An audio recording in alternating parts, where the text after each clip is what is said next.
साथियों, आजादी के बाद के दशकों का हमारा अनुभव रहा है, योजनाएं कितनी भी बेहतर हो, कागज पर कितना ही शानदार रोड मैप क्यों ना हो, लेकिन अगर लास्ट माइल डिलीवरी ठीक नहीं होगी तो अपेक्षित परिणाम नहीं मिलेंगे।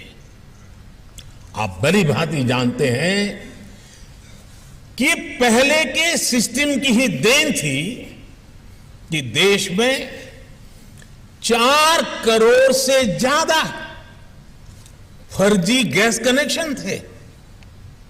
ये पहले की सिस्टम की ही देन थी कि देश में 4 करोड़ से ज्यादा फर्जी राशन कार्ड थे। ये पहले की सिस्टम की ही देन थी कि देश में 1 करोड़ काल्पनिक महिलाओं और बच्चों को महिला और बाल विकास मंत्रालय की सहायता जा रही थी।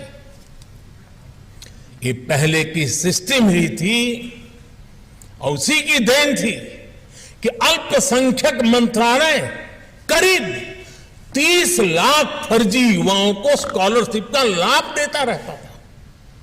और ये भी पहले की ही सिस्टम की देन है कि मनरेगा के तहत देश में लाखों ऐसे फर्जी अकाउंटेंट बने, लाखों ऐसे श्रमिकों के पैसे ट्रांसफर किए गए जिनका अस्तित्व ही नहीं था।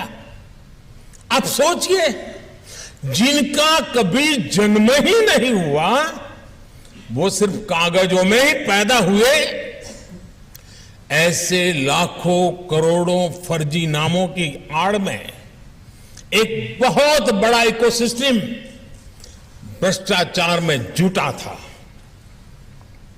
आज देश के प्रयासों से, आप सभी के प्रयासों से ये सिस्टम बदला है। देश के करीब करीब 3 लाख करोड़ रुपए गलत हाथों में जाने से बचे हैं। आप सब इसके लिए अभिनंदन के अधिकारी हैं।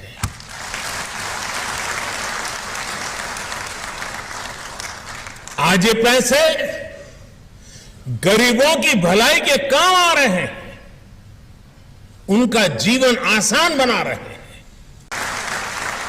साथियों, बीते वर्ष 15 अगस्त को मैंने लाल किले से देश के सामने पंच प्राणों का आह्वान किया है। विकसित भारत के निर्माण का विराट लक्ष्य हो, गुलामी की हर सोच से मुक्ति हो, भारत की विरासत पर गर्व की भावना हो, देश की एकता एकजुटता को निरंतर सशक्त करना हो और अपने कर्तव्यों को सर्वोपरि रखना हो।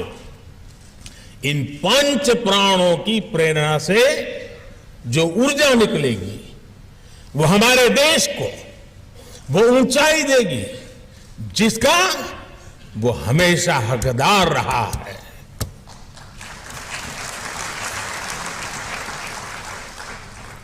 मुझे देखकर भी अच्छा लगा कि आप सभी ने इस वर्ष सिविल सेवा दिवस की थीम का भी विकसित भारत रखी है। विकसित भारत के निर्माण के पीछे क्या सोच है, ये उस पुस्तक में भी झलकता है जिसका अभी विमोचन हुआ है।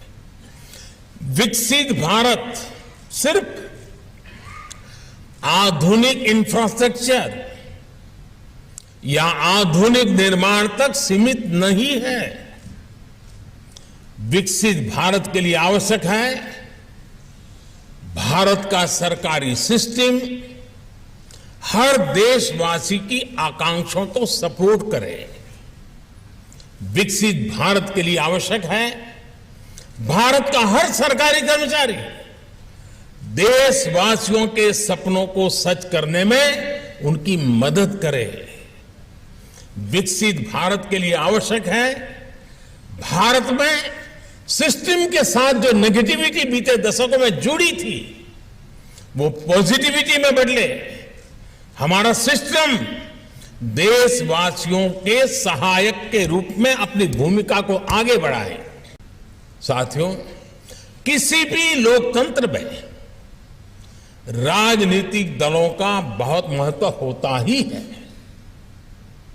और ये आवश्यक भी है और ये लोकतंत्र की ब्यूटी है। हर दल की अपनी विचारधारा होती है। संविधान ने हर दल को यह अधिकार दिया है, लेकिन एक ब्यूरोक्रेट के तौर पर, एक सरकारी कर्मचारी के तौर पर अब आपको अपने हर निर्णय में कुछ सवालों का अवश्य ध्यान रखना ही पड़ेगा। जो राजनीतिक दल सत्ता में आया है वो टैक्स पेयर्स मनी का इस्तेमाल अपने दल के हित के लिए कर रहा है या देश के हित के लिए कर रहा है, उसका उपयोग कहां हो रहा है ये आप लोगों को देखना ही होगा। दोस्तों,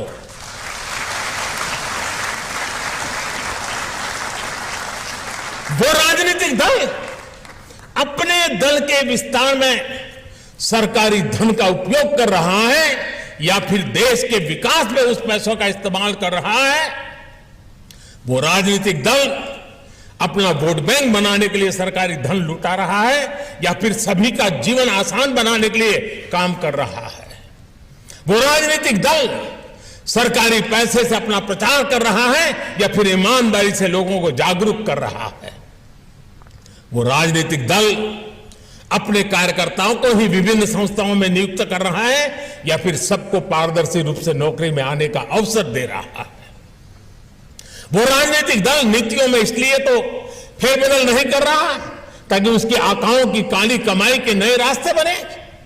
आप अपने हर फैसले से पहले इन सवालों के बारे में जरूर सोचें। सरदार पटेल जिस ब्यूरोक्रेसी को स्टील फ्रेम ऑफ इंडिया कहा करते थे, उसी ब्यूरोक्रेसी को उनकी अपेक्षाओं पर भी खरा उतरना है, क्योंकि अब अगर ब्यूरोक्रेसी से चूक हुई तो देश का धन लूट जाएगा, टैक्स पेयर्स मनी तबाह हो जाएगा, देश के युवाओं के सपने चकनाचूर हो जाएंगे। देश को आजादी के इस अमृत काल तक लाने में उन अधिकारियों की बड़ी भूमिका रही जो 15, 20, 25 साल पहले इस सेवा में आए। अब आजादी के इस अमृत काल में उन युवा अधिकारियों की भूमिका सबसे बड़ी है जो अगले 15, 20, 25 साल इस सेवा में रहने वाले हैं। इसलिए मैं आज भारत के हर सिविल सेवा अधिकारी से यही कहूंगा कि आप बहुत भाग्यशाली हैं